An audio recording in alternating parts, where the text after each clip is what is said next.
और लोकसभा की कार्रवाई शुरू होते ही स्थगित कर दी गई है। ये बड़ी खबर इस वक्त आपको बता रहे हैं। 11 बजे लोकसभा की कार्रवाई शुरू हुई और 3 मिनट भी नहीं चल पाई। 12 बजे तक के लिए लोकसभा की कार्रवाई को स्थगित कर दिया गया है, चूंकि विपक्ष लगातार हंगामा कर रहा है। विपक्ष नीट पेपर लीक के मुद्दे पर लगातार सदन के अंदर नारेबाजी कर रहा है और इसी भारी हंगामे को देखते हुए लोकसभा की कार्यवाही को स्थगित कर दिया गया है।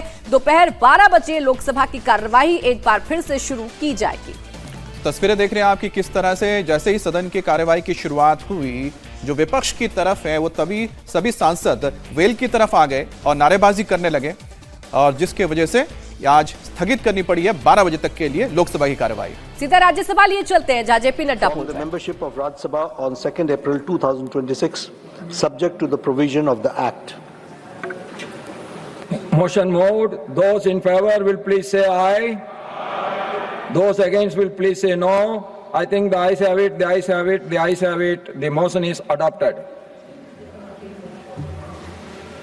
Dr. L. Murugan to move a motion for appointment of 2 members to the Joint Committee on the Constitution, 129th Amendment Bill 2024 and the Union Territories Laws Amendment Bill 2024.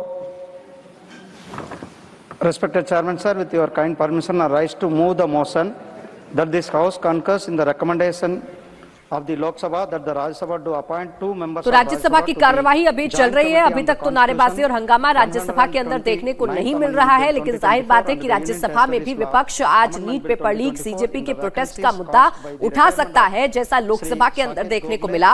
Lok Sabha की कार्यवाही शुरू होते ही स्थगित करनी पड़ी, क्योंकि विपक्षी सांसद वेल में आकर लगातार नारेबाजी करने लगे, हंगामा करने लगे, जिसके बाद इस हंगामे को देखते हुए लोकसभा की कार्यवाही को स्थगित करना पड़ा है। दरअसल विपक्ष कल से ही नीट पेपर लीक का मुद्दा उठा रहा है, राम मंदिर चढ़ावा चोरी का मुद्दा भी उठा रहा है, और अब जो कल प्रोटेस्ट हुआ उसका मुद्दा भी विपक्ष संसद के अंदर उठाने की कोशिश कर रहा है।